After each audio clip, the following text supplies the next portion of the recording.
UFC, what is it? It's not Macau, right? It's UFC Shanghai this weekend. What's going on? UFC, but my boy Umar Nurmagomedov is fighting in the main event against Song Yadong. I have a hard time saying that name, man. Just call him Song. Song. Last night I was doing the show with Big Johnny, kept calling me Yadong, and I'm like, stop. Just stop. You're really bothering me right now. I can't do it. I feel terrible because it's the man's name, you know what I mean? Yeah. But we are eternally 12 years old. I mean, let's be honest. And so we're always just going to crack the Yadong jokes, you know what I mean? And I feel terrible doing it because you shouldn't just take the cheap shots, but how can you not? So it's Song, absolutely. And you are right. It is Shanghai. It is Shanghai, right? Yeah, because he was there in Shanghai. I wasn't sure. He was moving hotels yesterday when I talked to him. And he's like, look, once I get settled in, I'm supposed to interview him tonight. Nice. The time change has been we've lined it up 3 times. And he's like, oh, brother, I need to get some sleep and some rest. He's like, I'm tired. I'm all right, cool. And he's like, I'm cutting weight right now, so just bear with me. So he's like, I'll guarantee we'll do it tonight. So I think because his brother's there now, Usman's there now, and he's like, I think Khabib's coming like tomorrow.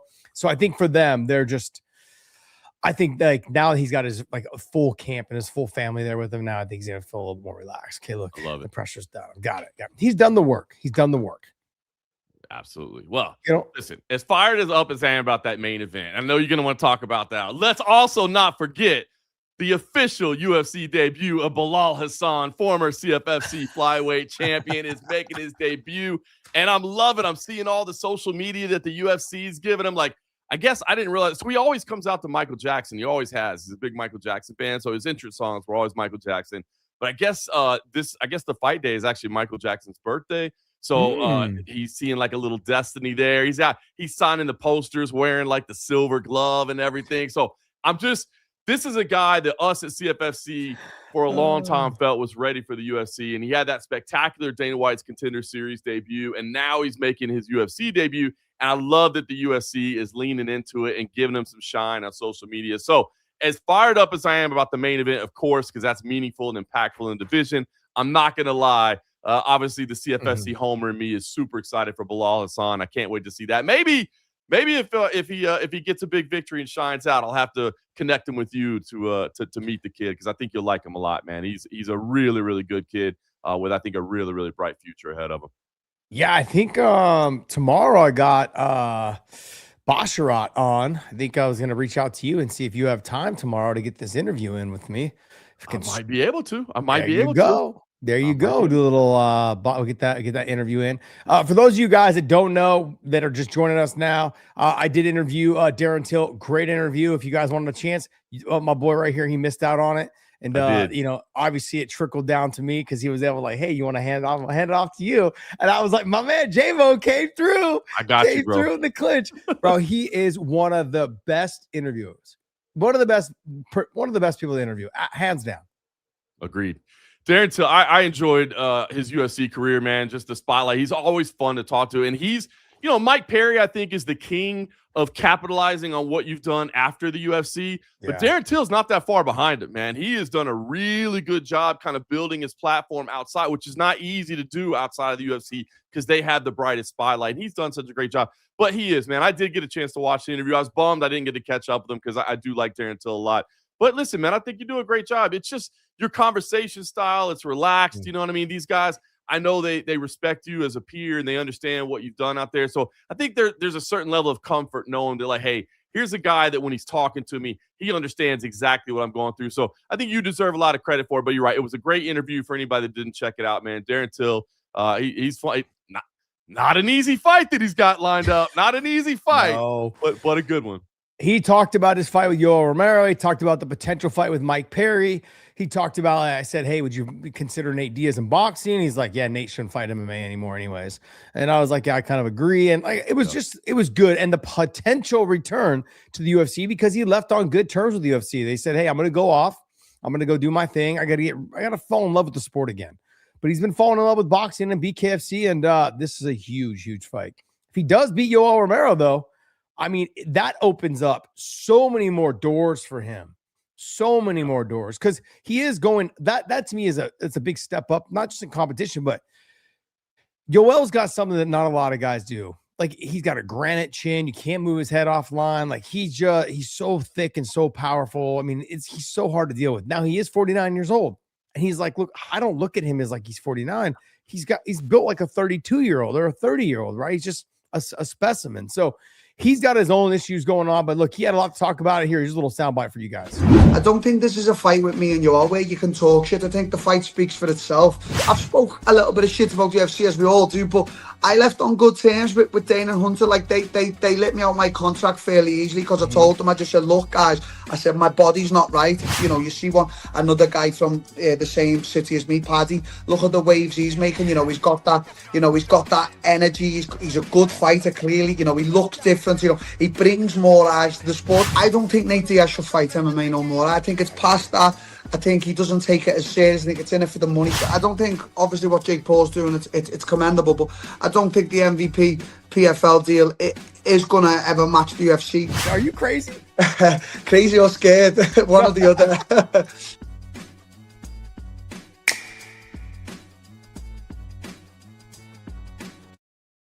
The Scows are giving love to the other Scouser. I love to hear it. You're burying the lead right here. Okay, first of all, as you said, a great interview, man. You see the enthusiasm that he brings, and yes, that Scouser accent is fun. It's endearing. It's a little tough to understand sometimes, but I'm not going to allow you to bury the lead. Look at you just rolling in the production elements there, bro. I mean, come on. You know what I'm saying? Like, there's nobody behind the scenes right now. That was seamless, bro. You just, hey, by the way, while we're talking about Darren Till, let me slide this right in. Josh Thompson stepping his game up, brother. Stepping his game up.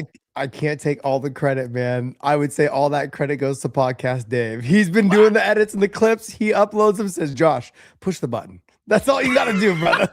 Okay. I can't take any of the credit on that one. But look, he does a great job. Like, he works behind the scenes now. He used to sit on the show with us all the time. And now that I'm able to kind of somewhat capable to run it myself, it's absolutely fantastic, man. So it makes it easier for him to spend more quality time on the things that are more important that we could potentially work with. So I love it, man. I love everything about it. So if you guys want to watch that interview, it's right there after the stream. You guys can check it out. It's a great interview, man. It's fun. It's only about 15 minutes, but I did talk to him and I said, hey, I would love to get you on for a long format after this fight. Win or lose, I don't give a shit. You're just fun to talk to. And so he's like, absolutely. So would love to do it. It's funny because when he first saw him, I was like, man, I haven't seen you. He's like, I haven't seen you since your Nate Diaz fight. He's like, so he's like, I haven't seen you for that long. He's like, I've seen you in passing, but we've never stopped and talked. And it was good to catch up. And I just felt 15 minutes was just not long enough. So I want to try to get him for, a long format interview. We've been talking about, right? We'll start getting some more interviews and stuff here. Yeah. I've been on this crazy stretch, man. It's five CFFC events in 6 weeks. So it's been a little bit of a busy run, but we're getting to the end of it now. We're getting to the end of it. I got the final 2 in the next 2 weeks, and I'll have a little bit more spare time, and I can help you out getting some bookings done. All right, there we go. Funny here.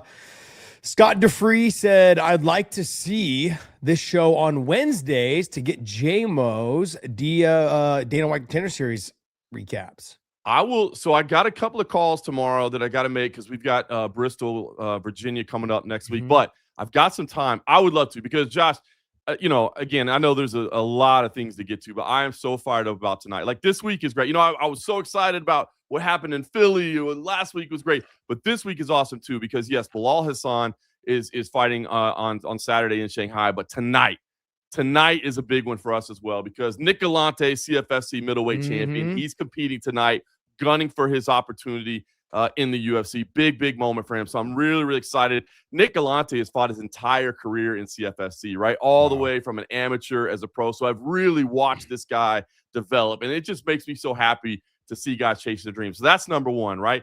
Then number 2, you got Ronald Humphrey fighting tonight. Ronald Humphrey, a lot of people might not know this name. I think you're going to find out about this name tonight, right? This man is dangerous. I was chasing after this man to come fight for us at CFFC for a while. I watched him as, early in his career. He got pointed out to me. I watched the tape, and I'm like, man, I am a fan.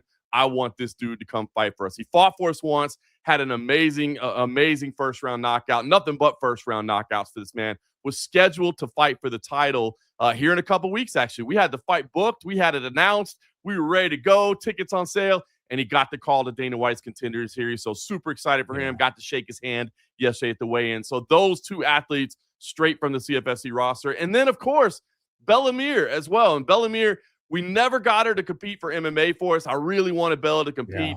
Was talking to her team, but she did grapple for us once. So we did get to have her out at least once. But Bellamir, you know, I've watched here in Las Vegas from the time she was a teenager, just throwing dudes around in the gym, and really excited about the opportunities for her. And, you know, we think we've all kind of seen the name, of course. So, yeah, I am super, super excited about Dana White's Contender Series tonight, man. This is a big one for us. Yeah, I mean, look, we're going to talk about Umar Nurmagomedov and his family name, and you got Bellamir tonight representing her family name. How much pressure comes with that? How much stress comes? All the things that athletes have to deal with already, and then you're carrying the family name. So let's talk. We'll talk about that. But before we get on to any of that, I know some people in the comments were talking about it. My man, an American icon, passed away today. Dolly Parton. I saw that. I saw a couple comments earlier, and I didn't know if there was some trolling going on or that really. Oh man, yeah, confirmed. I just looked it up. TMZ talked about it. People Magazine's talking about it. Yeah, it's all over the place. New York Times, Variety, all these. They've all said that she's been confirmed. She passed. That's sad, man. Yeah, listen, I will not sit here and pretend that, you know, I was the biggest Dolly Parton fan or know her catalog back and forth, but you know the name, you know what I mean? Like, and you hear the contributions, and when people do talk about, you know, the self-made grind that she had and the things that she did, I have heard the story, and it's pretty incredible. And I do love the meme every time I see it, when they show a picture of a young Dolly Parton and say, if this is what she looked like, what did Jolene look like? That she was trying to steal her man. Like, damn. Right. That bitch. So that's sad, man. But yeah, I mean, obviously gone and sad, but man, I mean, like you said, a true icon, right? I mean, her contributions are incredible, man. So yeah, again, I won't pretend to be that I know her catalog back and forth, but obviously, you know, the contributions.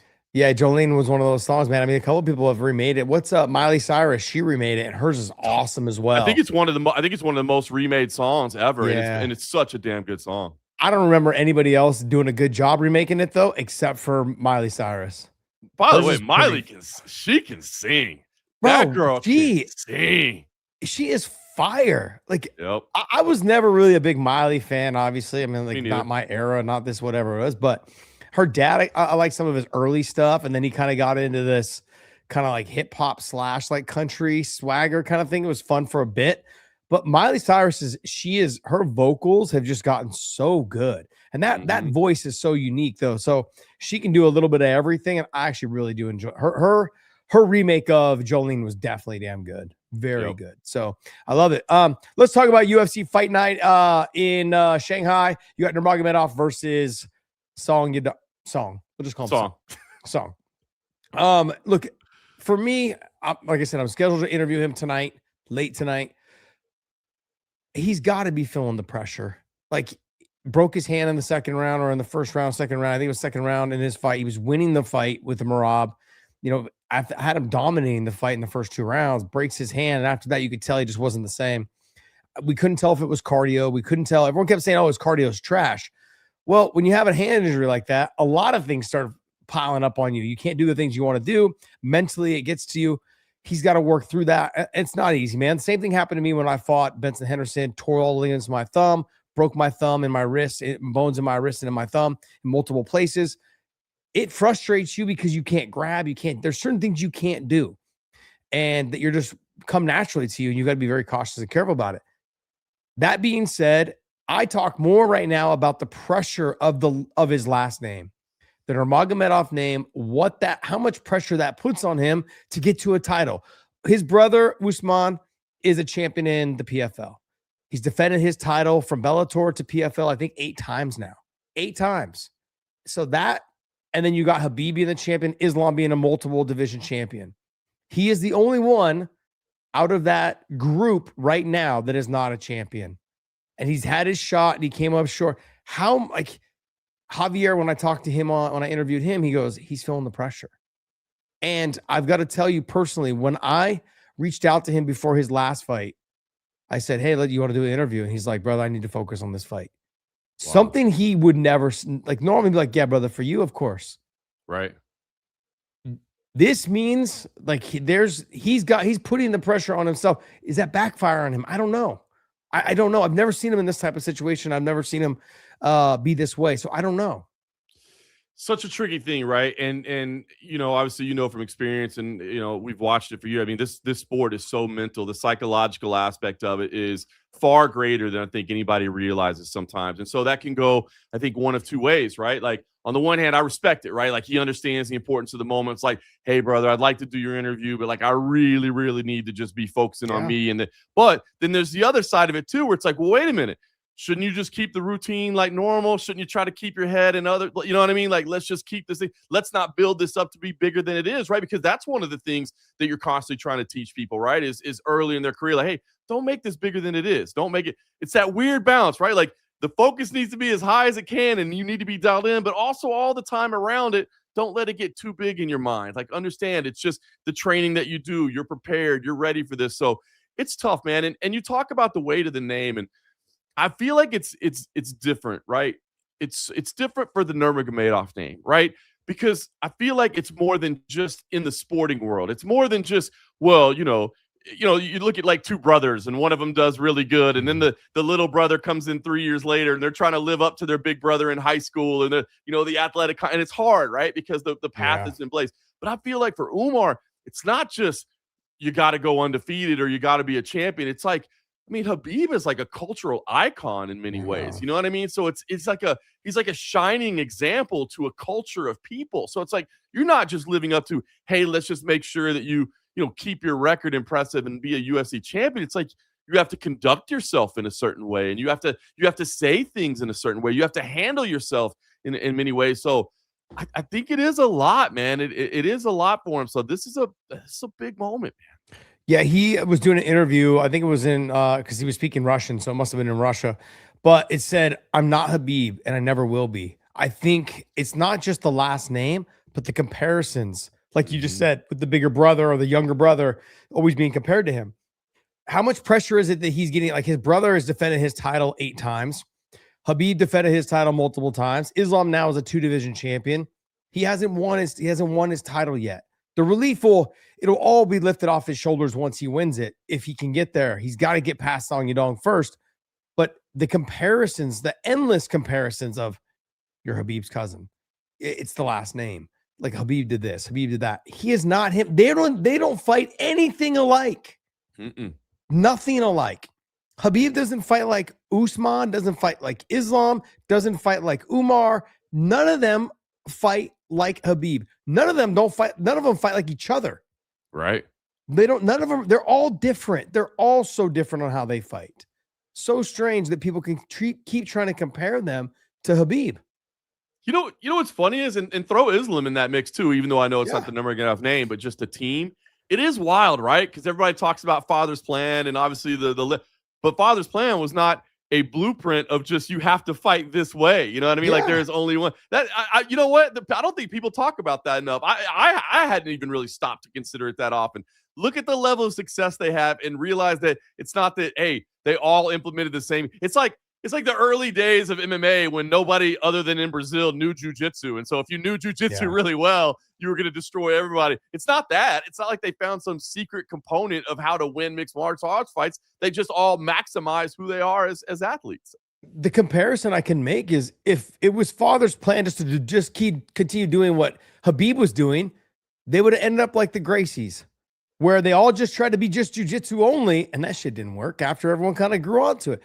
They've developed a work hard, mindset throughout that, from his uncle, from his dad, and then Javier continued on with that group, and Habib now is continuing on with Javier, and they're growing these young fighters. I forget his last name.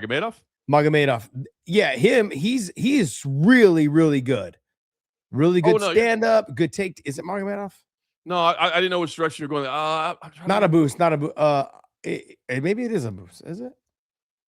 He's one of their younger guys that's coming up. He's in the PFL. He just had a head kick knockout, I believe. Not the last card, but the card before that. Now you're gonna piss me off. I know, it's bothering me too now. I'll find it. Keep your point going. Amaru. Sorry, Amaru. Oh, Amaru. Why did I dude, say that Amaru? dude's Why did I say Amaru? that dude's Amaru's a savage. good. What's his last name? Magomedov? I believe so. Yeah, right. Is it? Amaru. He's a really good kid too. When you get around him, you see the way he smiles and he laughs. But these kids are putting in the work. They're constantly training. They're living the lifestyle. That was more so father's plan than I would say like, hey, everyone fight like Khabib. That's not the way. It doesn't work that way. One of the things that Javier has always taught me was what works for you, Josh Thomson, may not work for Frank Shamrock. And what works for Frank Shamrock, it probably won't work for you. And when Frank and BJ and myself were the three guys that were coming up in the UFC, and Frank had just left the UFC and BJ was in the UFC and I was on my way into the UFC, he trained all of us differently. That's why he specifically trained with us individually. And he didn't want to be the head coach of AKA. He just wanted to be the head coach of each fighter individually. And eventually I convinced him to be the fighter of AKA, his gym, by the way. And it led into having a team AKA. And he talks about it. But man, these guys have all worked individually to be great at their own craft and what they are good at. And with Umar Nurmagomedov, he came in a striker, predominantly a striker, a Taekwondo style kickboxer with very little wrestling. Had some decent wrestling, but it wasn't Khabib or Islam level wrestling. And his same thing for his brother. These guys have worked so hard to get their wrestling to that level. And there's clips of them wrestling right now. You see the clip the other day they released the clip of Zabit and Umar wrestling on a basketball court, find that. Yeah, it's a great clip, man. But you have a guy who's 145 pounds, Zabit, and big, tall, long, lanky, hard to take down, really good wrestler. And you see the two of them getting after. It's just great to see, man. And you realize his wrestling has come a long way. I saw him when he was 19 years old. He came into AK. His wrestling wasn't great. I can tell you from experience. I rolled with him, trained with him. His jiu-jitsu wasn't great, but man, he had just he had this desire to just be a sponge, asking me all these questions, even when he didn't speak English. Josh, hey, Khabib, or hey, so-and-so, like he'd bring someone over to translate, ask him this so I can know, what did you do here? What did you do there? When I roll with him. So seeing his growth, seeing how much he's matured, and seeing where he's at right now, do I believe he'll be champion? I 100% believe he'll be champion. I do too. He's got his hands full, though. I've always said this. I thought the Petr Yan fight was a tougher fight for him than Merab, because I think that I think we see a healthy Umar Nurmagomedov. I think we see a continuation of 5 rounds of what he did to him in the first 2 rounds without a broken hand. I think we see that. Petr Yan is dangerous everywhere. And in the wrestling, foot sweeps, hip toss, throws, all of those things is what Petr Yan has, along with the heavy hands and the boxing, and mix in some kicks as well. That's a tougher fight, I feel. And no disrespect to Merab. Stylistically, I just think it's a tougher fight. We're going to find out, though. Those are the 2 toughest fights in the division, right? I mean, I look up and down it, and obviously that bantamweight division is stacked. But I do believe Umar is elite. And again, I mean, if you're saying that he's failed, or these guys, not you personally, I'm just saying if somebody's saying like, oh, because he's not in that level, like he's come up short, or he's like, come on, man. Like this dude has been fighting at an incredibly elite level. He's also been victim early on to nobody really wanting to fight him. He was the boogeyman of the division, and he had the one setback. I mean, his record is still impressive. He's been dominating. It's like when he wins, he doesn't just edge out victories. I mean, he's absolutely dominating in performances. So I agree. I think this is a big moment for him. Do you have any thoughts on like how do you try to get away from the pressure of the name? Do you just have to embrace the pressure of the name? Like if you were trying to coach him, yeah, right. Well, this is your family. You can't change your family name, and not that he would want to. You don't want to. You just, how do you relieve the pressure? You take it head on, brother. Like I'm sorry, but he's right there. He didn't. To be honest, he didn't need to take this fight. He's doing it because he wants to stay active and busy, knowing there's a traffic jam with Merab, and Petr Yan. I don't think the UFC is going to penalize Merab because he decided to challenge himself and fight 4 times in one calendar year. They're not going to penalize him. They're, that's what they want. Dana. Dana wants to see, if you're ready to fight, let's fight. You want to fight tomorrow? Let's fight again. Okay, 2 weeks later, if you're still healthy, let's fight. If we can get you on the card, let's do it. But Dana wants active fighters, especially champions. In an era right now where champions are like, oh, I won the title, let me wait 7 months. Man, You know, the more you can fight, the better. And again, it's striking that balance, right? Of understanding that you do need to let your body heal. You do need to rest, recover. You do need to take some time to spend time with your family and take care of, everything in your personal life as well. But that's how you build, your recognition, your star power, your awareness is to just stay out there, man. It's not a sport where you're out there, 82 games a year, 162 games a year, right? You're fighting 2-3 times a year, and that's the only time you're in front of the public. So the more you can compete, the better. Yeah. Let me I'm going to answer this. I want to answer this.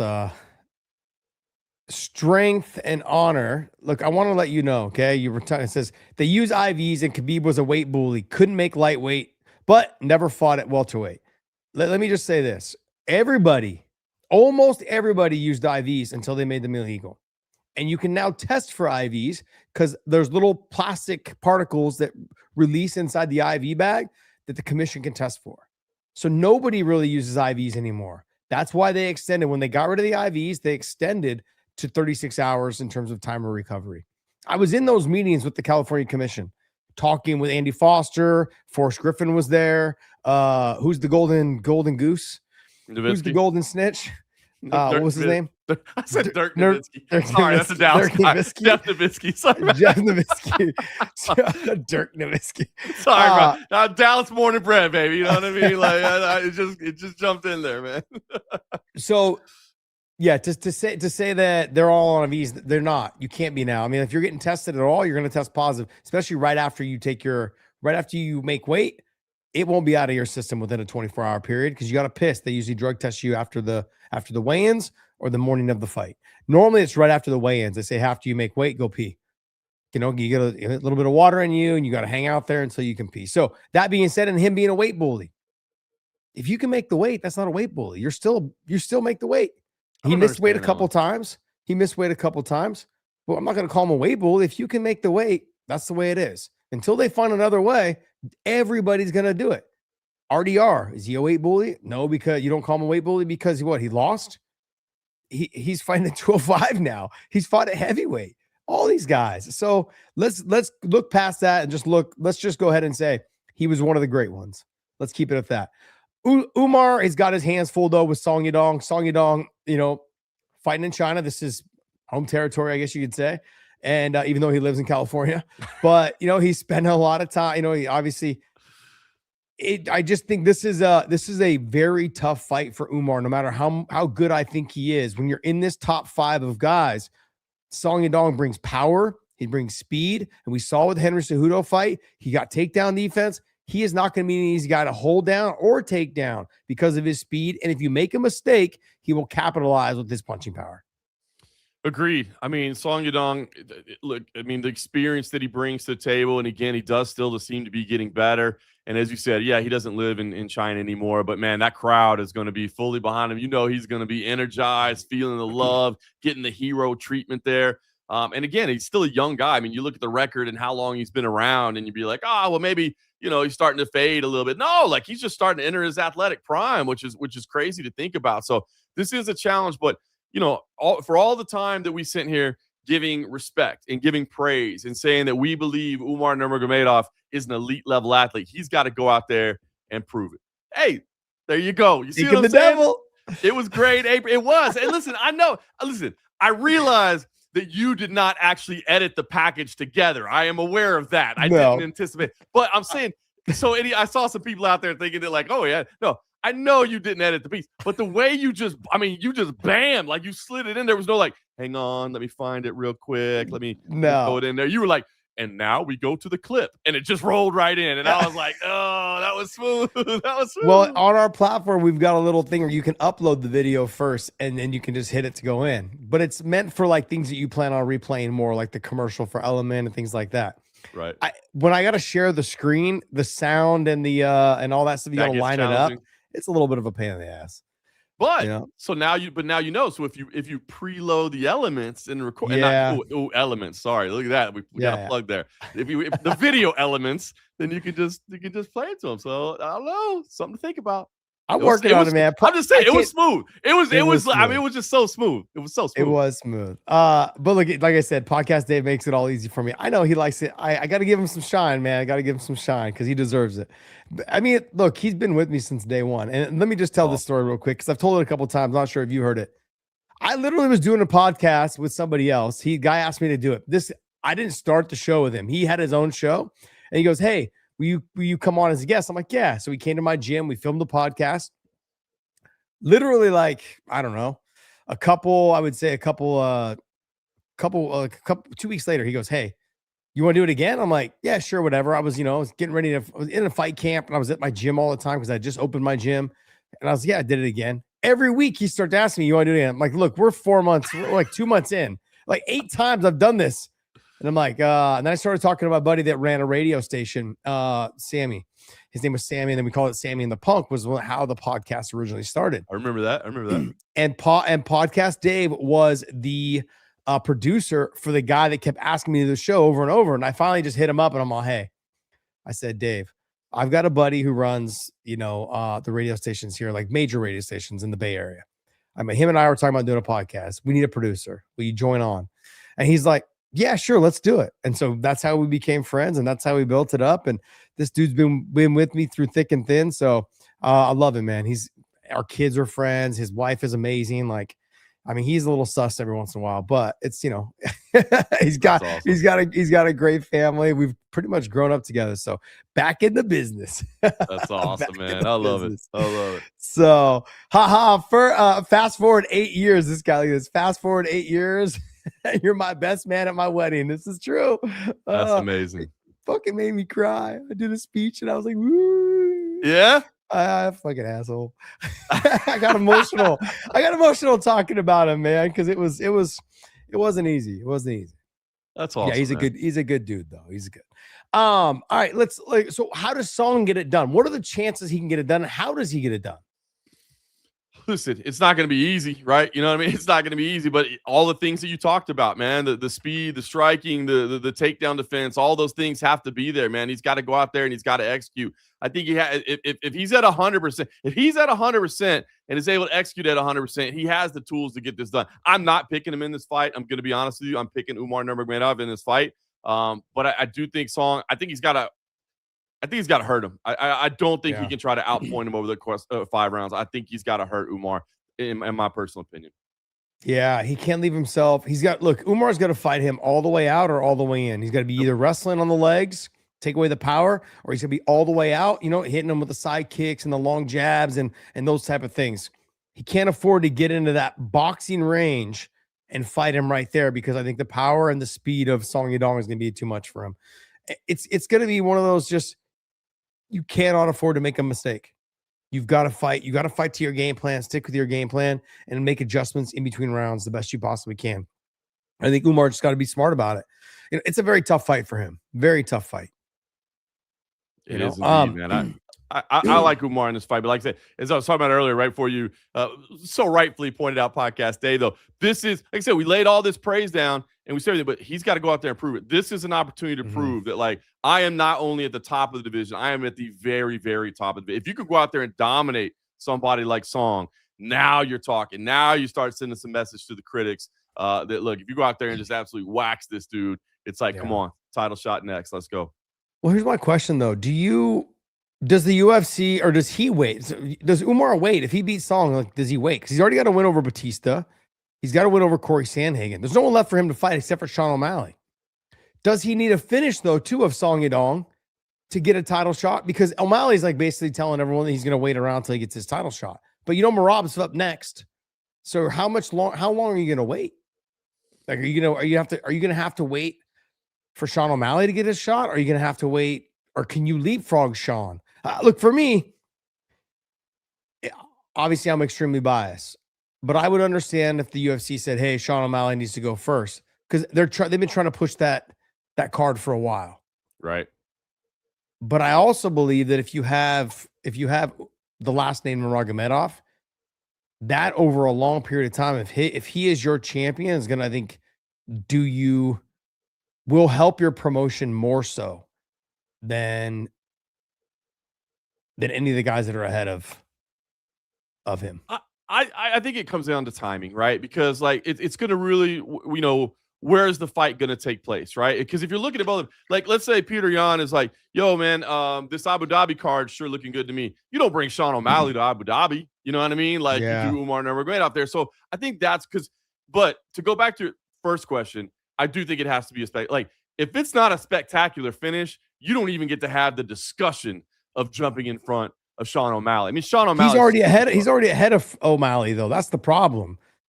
Well, in rankings or in line, you know what I mean? Because that's two different things. But how are we in rankings? But how are we comparing Sean O'Malley's win over Ayman Zahabi versus Umar's win against Song Yadong? They're not even no disrespect to Ayman Zahabi. But we're not. But Josh, you know the business. We're not comparing the wins. What we're comparing is the drawing power. That's what we're comparing, right? I mean, you're absolutely right. If this was purely, it's meritocratic and that's who gets the shot next. Yeah, you're right. If you leave it up to Meta AI and say, hey, Meta AI, give me the highest ranked fighter here and tell me who is the most deserving. But you're not leaving it up to Meta AI. You're leaving it up to how many tickets are we going to sell and how many people are going to tune in on Paramount Plus. And Sean O'Malley is just going to always drive that. Yeah. I guess how was Sean fought? Someone just said that Sean fought Song Yadong. How did he beat him? Points? I'm trying to remember that fight. Submission? No, that was his last fight. It was a decision, but I'm trying to remember it play. I mean, that's what got him into the fight, but I'm trying to remember. I'd have to go back and watch it. I remember unanimous decision. I can't remember how it was the Pimlet and Gaethje fight. Then he goes on to beat Davis and Figueiredo. Song did. I don't remember that being like a one-sided decision, though. If I recall, I don't remember it being like, oh, he absolutely destroyed him in that. But I'd have to go back and watch the tape. Yeah, it's a tough fight. Look, if he doesn't finish him and they both beat him by decision, I mean, where does that put him? I mean, in media and meta rankings, they've got Umar ahead of him. And in media rankings, in the fucking media, always screwing it up, they've got Sean O'Malley ahead of Umar. Now, if he wins, I wonder if Umar will jump Sean. I just don't think it matters. I think the bottom line is he's got to go out there and do something spectacular. He doesn't get the shot. That's my personal opinion. The UFC loves them some Sean O'Malley. Paramount Plus loves them some Sean O'Malley. He's got some star power. And so unless Umar does something spectacular, I mean, I'll be honest, I think he could go out there and 50-45 him, and it doesn't matter. He could 50-45 him, and he's still going to have to sit and wait on Sugar Sean. Like, that's just the reality to me. And by the way, the rankings, can we just go to one ranking by now? Like, I get it in the beginning. You were like, let's whether you like the Meta AI rankings or not, like, if they're convinced that that's the way, like, let's just go. I think they're still working out the kinks. Yeah, they're still working out the kinks. They must be. Yeah, I don't think that they're gonna. Yeah, I think they got to spend some time working them out. They're like, hey, let's just stay with the normal ones. This is more realistic, and let's use Meta for right now until we get all the bugs worked out. I don't know. I feel like Sean needs to. I guess what you can say though is Sean's got to win over Petr Yan. That's another reason why he might be able to be next in line if Petr's able to get past Merab. Let's talk about what about you think Merab gets it done this time?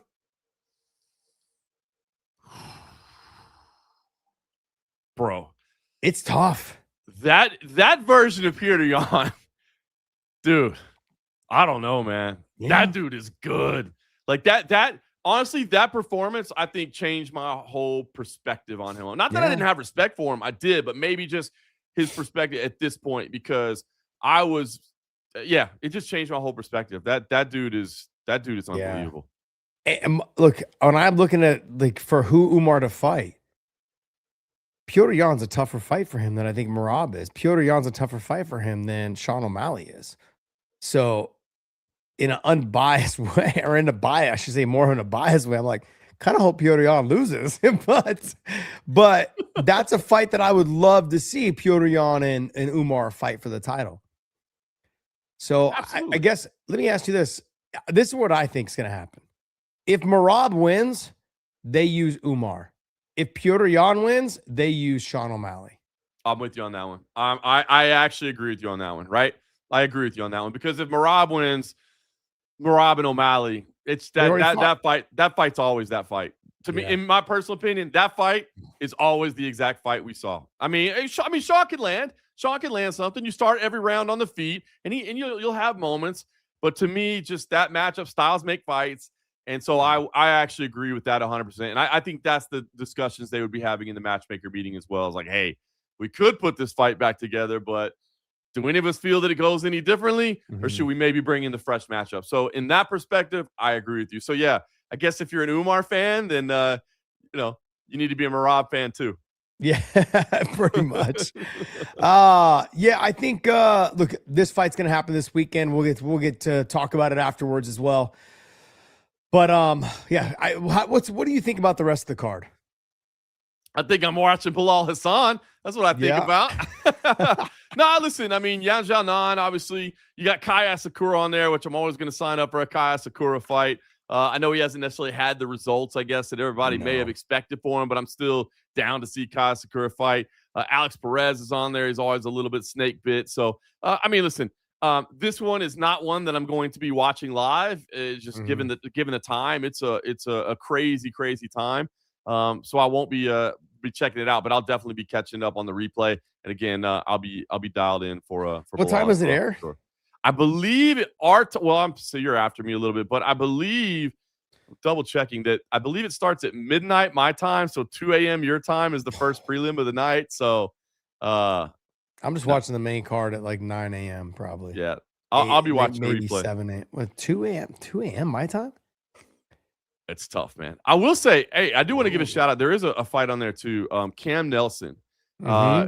This is a Canadian kid that I watched. I called him his fights early. I worked with a company before I went full time with CFFC. I worked for a company called Fight League Atlantic that's out there on the eastern seaboard of Canada. They're way out there, like way out in the Maritimes. And this kid has fought his entire career there, and he's got something, man. He hasn't fought necessarily the toughest competition because there's not a deep talent pool out there. But he just kept winning, kept grinding, and he got the call up. I was not expecting him to get the call, but he's making his debut. So I'm actually interested to see that one as well. They didn't do him any favors. He's fighting a guy that's 35-10. Bro, they did not do him any favors at all. So I'm not necessarily loving the matchup, but you still see somebody chasing their dreams. You know what I mean? Until 7-1 versus 35-10. There's obviously no commission in fucking China. What the fuck? How about we just weigh the experience a little bit? I mean. Yeah. 45 fights versus 8. Yeah, let's match them up.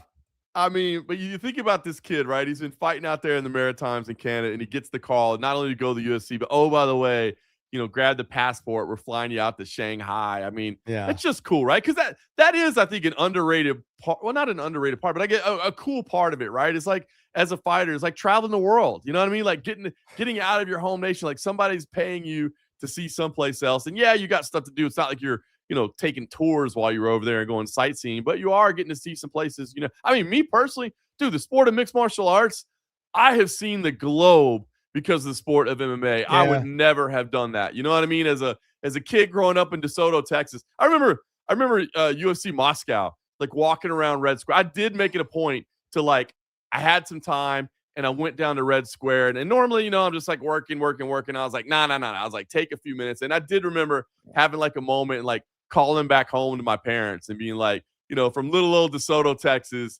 did I ever think I'd be sitting here in Red Square in Moscow? You know what I mean? So for this kid, from the Maritimes out in Canada to wake up in his hotel room and be in Shanghai, China, and maybe being a dummy like me and thinking it was overcast and realizing those are not clouds. That's a hell of a lot of smog out there. It's a little weird. When the sun just looks like a little orange, it looks like a little orange dot. It's true. And when you run, you feel like you're smoking 50 packs of cigarettes. That's the one. I was out there for how long was I there? I was there for almost 6 months. Over two movie periods. I was there filming a movie there 2 times. And I was there for 3 months at a time for each one. And it's funny, my very first movie there, I actually, as soon as I landed back, I only had seven weeks to get ready for the Nate Diaz fight. And I was so out of shape because I couldn't run there. It just was so smoggy and it was bad. The sun, you never saw the sun. It was like I said, like a little just orange dot behind the layer of smog. It would also depend. When I went back the second time, it was a lot more there was a lot more blue skies. Yeah. But that first time, man, when I went, I was like, "Damn, this is horrible." I tell you the other thing I remember about my trip to Shanghai was like wanting to come back and slap every Chinese food restaurant owner I'd ever been at in my entire, like when you taste real Chinese food, you're like, this is what you've been trying to sell me on the whole time. Like, Yeah. smack. That's not what it tastes. Sweet and sour chicken is actually good, bro. Like, what is this nonsense? Orange glaze stuff you've been giving me? Yeah, it's like goo here in the Yeah. States. It's like that goo. It just kind of it's like, it's get not here. good. It's not So good. it's My wife's funny. Chinese, so it's just funny. Like, Oh, we get nice. real Chinese food. It's the real Chinese. Yeah, food. we get real Chinese food. So yeah, some stuff I won't eat, but the majority of it I will. It's good, man. There's a lot of really good stuff, though. A lot of really good stuff. Yeah, so there I'll be is- watching there this is- one on replay. I'll be watching this one on replay. I'll be watching the highlights. That's a little too early for me. I'm gonna get up early. But what I'll probably do is get my workout in first before I watch the main card. Main card thing starts at 6 a.m. So 6 a.m. Let's get my 5 a.m. workout in. Come watch the main card. Drop my instant reaction right after we do the main card. Drop my instant Baller. reaction. Fucking, I'm the man. Baller. I'll get up, you know do what? my work. Now you've inspired me. All right, I am also gonna watch it live. There you I go. will crack open a cold one at midnight, and so you have inspired me. I'm gonna have an 18 pack just lined up, ready to go. Let's go. Let's go. Just lifted arms. Lifted Right. arms. That's 12 ounce I'm curls, working my baby. biceps. 12 ounce curls all night long, baby. Let's get the fights Yeah. on. Let's go. That's right, baby. Just all of a sudden, Morgan's guns are just ripped. You see the veins coming through. You're like, yeah. Hey, tell the story of what was it, yesterday or no, Sunday? You had to load the cage. bro, Go ahead, tell the story. we were talking about it before. So basically, this past weekend we did a next gen show in Philadelphia, and we were doing it at 2300 Arena. AEW was in the building the night before us, so we had to do a same day load in on Saturday for the show. So basically, we had to get up at 8 a.m. the day of the show and load in the cage. And in all the years with Cage Fury Fighting Championships, I have never done the cage build because on the days of, I've got other stuff going on. But we didn't do a broadcast for this one. We were just doing this as kind of a dark show. We did record it. We ended up putting the pieces on YouTube, but there was no commentary. So it was a good opportunity for me because I got to walk around the front of the house during the show. I got to see how our operations work and all that. But part of the trade-off was, since I'm not doing commentary, I'm now available to help do the cage load because I'm not working on my notes and getting all that done. So I have never in my life built a cage. And I'm going to tell you right now, I'm just going to have to admit, I ain't about that life, bro. We loaded the cage, and I'm telling you what, man, it was the whole crew was there, man. The whole team was there. I mean, Rob Hadak, our owner and CEO, was right there alongside of us, picking up pieces along with everybody else. So that's one thing. Our team is small, but you've worked around us, bro. Everybody's in there grinding and working together. So nobody was set out of it. So we all put that thing together. So we put the whole cage together. Then we go back to the hotel, change up, get in the suit, come, do the show. Great show, man. Place was sold out, high energy, man. James Lyons put on a great card. He's our matchmaker. He had a great lineup, great fights. And then, like I said, we recorded the show. So I came back to the hotel immediately after the show. Might have had a little whiskey with me, but I brought it back then, and I edited all the video, and I got all the videos put up on YouTube, even though they didn't have commentary, because I knew the athletes would want to see their fights, right? So I got them up on YouTube so they could check them out. You're a good man for that. I appreciate that, man. And then I had like a couple hours of sleep, like 2 hours of sleep, jumped on a plane and came home. I get home, and I've been up for basically like 20 hours, but we had just been grind, adrenaline. You know how it is, fight night. You don't even know. I finally get back home, and the soreness in my muscles of picking up those however many thousands of pounds of steel and carrying them and putting them all in position. Bro, the first thing I said to my son, I was like, Eli, you got to get yourself an education because I'm not sure our stock is made for manual labor. I was like, I'm not sure I passed down that blood to you, brother, because I am sore and I am hurting and I am achy. Like, bro, it's Tuesday and I'm still a little bit sore from putting that cage up. So it was cool for me to get to see it and to be a part of it. But yeah, I came home and I was like, yo, I'm not sure I'm about that, bro. I'm sore. How old were you when you got your first job? 16. So I started working early. I was out of the house by 16 years old. So my work ethic is there. Yeah, I will put in an 18-hour day and think nothing of it. Like I said, I supported myself. I had my own apartment in high school. So I pride myself in my work ethic. But I worked in restaurants forever. So like I started out as a busboy. I was a dishwasher. like I went from busboy to general manager. Like I literally did every single position along the way. And I pride myself in my work ethic. Like there's no job that I'm too good for, that I'm not, that's beneath me, that's below me. Like if we're a team, then I feel like the dude at the very top has to know how to do the job at the very bottom. Otherwise, like how do you coach them on how to do it right? So I'm not afraid of hard work, but I've never set up a cage before, bro. And I was hurting after man.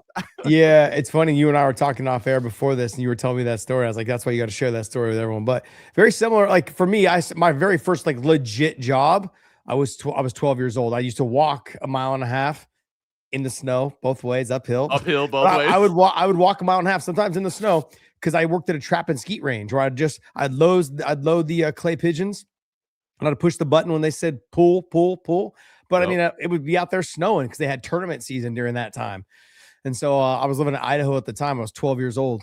That being said, my very first jobs ever was every summer I'd work in the fields with my grandparents. So my grandmother and all my cousins, right? We'd all work in the fields picking apricots, prunes, sometimes some blackberries and cherries and stuff like that. But mainly apricots. We'd work for, a little over 4 weeks. And we basically got paid like 35 cents a fucking bucket. So every a bucket of apricots. If you picked a bucket of apricots, you got paid 35 cents a bucket. So all that money just went to our grandmother, who just basically took care of us during the summer while our parents were at work. That's awesome. So yeah, and so we spent that, and we spent a lot of time climbing trees, picking apricots, loading buckets in the back of the Jeeps and like the wagons and stuff, so they could take it back to be cut and then laid out on trays to be dried out. So I spent every summer, probably till I was 9 or 10, somewhere around that, every summer. So the time I could walk, 4 years old, 3 years old, so the time I could basically walk and run and do things, and they were having me work. That's awesome. So bro. manual labor is my thing, man. Like I would actually I'd rather do manual labor than fucking sit behind a computer and a desk, man. Well, I've never had, crazy. You know what, man? It's crazy. So I've never had an office job. Like because I did restaurants forever, and then obviously the MMA media business forever, and now I mean, I've never had an office job, and knock on wood, man, I never will, because I'm the same way. Like I couldn't show up and sit in a cubicle, man. But dude, I respect that. I remember making $4.25 an hour for my first job, like that old school minimum wage. $4.25. Making 30 cents. I was making $2.50 for the clay pigeon job at 12 years old. Then I got a bus boy job, boy / dishwasher. I was like 2 in 1. I had to do both jobs. Bust the table, take it back, and wash it. That was $3.50, and then like somewhere in the middle they raised minimum wage to $4.15, and then it's crazy. Making $4. But man, that stuff's valuable. So like my son right now, because he always wants to buy like handheld games and different stuff and whatever, and I'm like, go work for it, man. And so like he and credit to my wife too, because she drives him around to do it. But like he goes and like power washes like trash cans, smart those. Power washes people's driveways and stuff like that. And dude, it's in the summertime here, it's like it's so hot, it's 100-something degrees, but he's out there sweating his ass off, but making his own money, man, that he can. And I tell him with that, like, you buy whatever you want, bro. I don't care, it's your money. Buy whatever I can't stop you from, obviously within reason if it's not dumb, but you can go spend it on whatever you want. But that's the biggest things. Like I've tried to teach my son 3 big lessons. Like number 1, strong back. I was like, you got to have a strong work ethic, man. If you're going to succeed in this life, you got to have a hard work ethic. Number 2, smart mind. Like educate yourself. In whatever field that you want to work in, know everything about it. Same way, like I said, how happy I am right now that I get to learn all that other side of it. And then the other thing is just a kind heart, man. Like treat people well around you, bro. Like you'd be surprised how well, that means just like treating people well around you. Bro, that last one is because, I always treated media so well. That's why you and I are doing a show together. So, or just be a dick to them all your life and hope that it comes back together full circle 20 years later, It worked. Whatever happened, it worked. It worked. So, out. We got a pretty nice super chat here from our guy Brian Peckin, man. Damn. For the loving J-Mo voice and passion of the sport we love. This guy, man. Mad respect to Brian, dude. I'm gonna have to Venmo you that because it's specifically for you. That, man. Oh man, that is too nice. Very cool. We got our boy right here. Lazy Bet MMA. Oh man, member for 3 months, bro. I feel like you've been a member for fucking ever. Big Josh. I was thinking Big John. Big Josh Yep. and J-Mo, the Punk and the Polo winner. Punk in the Polo. The Punk and the Polo. I love that. I like that. When you're with the boys, you're never rolling solo. I love that. We got to make a little ad out of that. I like that. The Punk and the Polo. The Punk and the Polo. Well done. I love it. Well done. I love it, man. I love it. Look, we got a lot to talk about. We haven't talked about anything. I told you we wouldn't. Personal stuff. I was like, there's no way. Lazy Ben, here we go. Dave Sandide. Lazy Ben is a junior member. What a poser. It's all right. He's still a member, guys. Hey, I'll be picking a member also too coming up probably the next week. A member to jump on, and we'll do another interview. I just did it with Alejandro Gutierrez. That dropped, I think, last Friday. So I'm going to do it again here. I actually enjoyed it. I'm having a good time with that.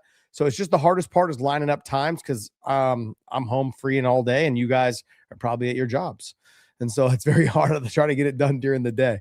All right, let's talk Bellamir.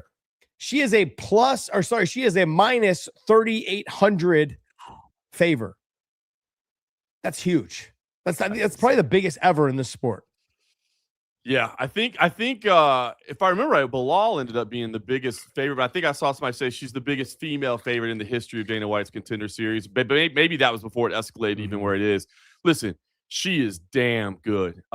She is really, really good, and her mindset is it's second to none.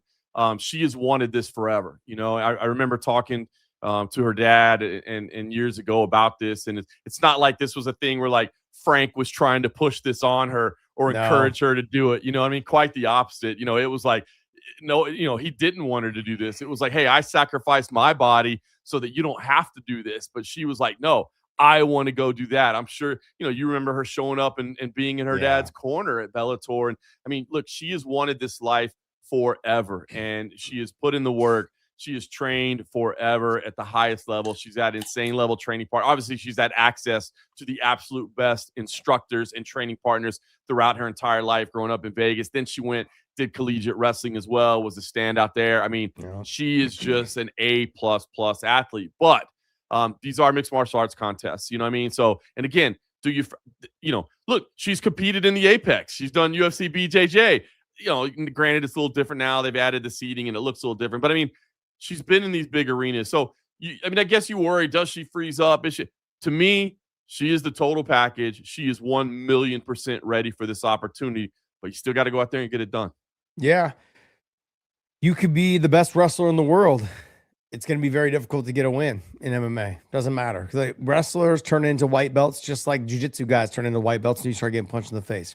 Do I think that's what will happen to her? No, not at all. I don't think that at all. I think that she has been around the sport long enough. She's trained jiu-jitsu enough. She's trained MMA itself specifically enough that she's going to handle being punched just fine. Yep. And one thing, look, I have to be 100% honest. I was not a huge fan of Frank Mir as a fighter. As a commentator, enjoyed him. I thought as a fighter, I just felt like he was a guy that could have always been better, even though he was a UFC champion. I just feel like the motorcycle accident really threw him off. Yeah. You know what I mean? But he also just had all this talent, all this ability. And I think for me, I just felt like if he would have, I don't know how to say this without being like a total, I'm not trying to be an asshole. He just had that bravado about him. So confidence, so like, I can do it. But as the game moved on, he didn't grow anymore. And so I just wondered why. I was like, you are so talented. You're so athletic. Like, you've got the mobility, you've got the flexibility, you've got the grappling. You're not afraid to throw some punches. You're not afraid to get hit. Like, he had everything. But when I look at him, I think to myself, I've really enjoyed him as a commentator. But as working with him with Bellator, this guy has got a mind for the sport. He's really good when it comes to like, hey, this, and this. He breaks things down very methodically, and I think that his daughter will benefit from that a lot. Yeah, a lot. They've spent countless hours like reviewing, and you know what I mean. Like, that's what they do. Like, they have been working to this. Like, once she convinced him that like, hey, this is the path I'm taking. Then it was like, okay, well, now I got to be not only the best father, but the best coach that I can possibly be, and share this wisdom to you. And you're so right. I mean, obviously, as a Vegas guy, crossed paths with Frank for years and years and years. Yeah. I actually got to work with him a couple times on a He's a local good show dude. that was here. He's a great dude, man. Yeah. He's just a good dude to hang out with. And as you said, the mind unparalleled, the way he breaks things down, man. And so again, she has got a wealth of knowledge, and I think she's going to be. I do believe Bellamir has everything it takes to be UFC champion. I really, really do. Especially, let's be honest, in a division that's not incredibly deep right now. You know, I was having a conversation with this about somebody the other day about, because I've been a fan of Bella for a long time, and in the upside that I think she has, and somebody was like, "Do you think she could beat Kayla Harrison?" I'm like, right now, no, but she doesn't have to. Like that, Kayla Harrison's going to be gone. You know what I mean? The Bella's just, kind of getting her feet wet in the division. So I do think Bellamir will be a UFC champion at some point. She's that good. So I understand the odds. I mean, anytime you see odds like that, you always do think, things do happen in this sport. Right? I didn't think Matt Serra was beating George St. Pierre. You know what I mean? You go to the biggest upsets, but they do happen. So things can happen. It's an MMA fight, but she is, when you talk about hype, it's not hype. It's not just promotional buildup. It's not just, hey, we found this person and we're trying to center our organization, so we're going to tell you they're the greatest thing since sliced bread. No, she is that good. No, she's a hard worker. I've had conversations with her about like what she wants to do and how she plans on approaching it. And she's very smart. She understands what the goal is. The goal is to be considered one of the best, or to be considered the best, not just female fighter. Right. She wants to be considered the best fighter and the best athlete that has ever been inside that cage. And she possibly may be able to do it. She's got a long career ahead of her. I will say this, and Dana was talking about this after, I think, the first episode of Contender Series this season. I think Bella's name was brought up, and he mentioned the fact that she's told him that she wants to be UFC champion, UFC BJJ champion, Zuffa boxing champion. That scares me a little bit in trying to do them all simultaneously. Like even when I remember when she came and grappled for CFFC, she had like a wrestling tournament like 6 days later or something. And it was like a high level, collegiate wrestling tournament. But those things are pretty, I won't say they're pretty similar, but at least they're both grappling arts. The rule set's different, the techniques, the strategies are different, but at least they're both grappling arts. But to be like, if she wants to do these things in phases, now again, I'm not trying to limit her before she even gets started. I just know that it's so hard at the highest level. Like, could she be like, if you told me, John, she wants to simultaneously be ranked in the top 10 in the UFC, UFC BJJ, and Zuffa boxing, I would say, okay, I bet you could be top 10 simultaneously in all those. But if you're saying you want to be the top in all three simultaneously, that's hard. That's difficult because now you're talking about really need to specialize, especially when you throw the boxing aspect in and of it, right? Because that's the one that's the purest of like, it's one singular art that has to be handled a certain way. So again, I'm not trying to limit her. I think she's great. I'm in her corner cheerleading. I just hope that maybe she doesn't try to bite off more than she can chew right away. And I think her dad will probably, try to slow the reins down a little bit as well. But that does scare me if she tries to take too much. I agree. But look, I don't think it'll take her too long though to get there. They're gonna probably have her 3 fights, and then by then she'll be in the top 15. Because I'm taking a look, right? You've got Melissa Croden, you've got Misha Tate, who is pregnant right now, so she's probably retired. And then you've got I guess Bia Mesquita, her, and then you got Carol Rosa, you've got Cavalcante, you've got Macy Chiasson, like you've got fighters that are there, but with her ability to wrestle, I want to see how good her ground and pound is and her control from top is.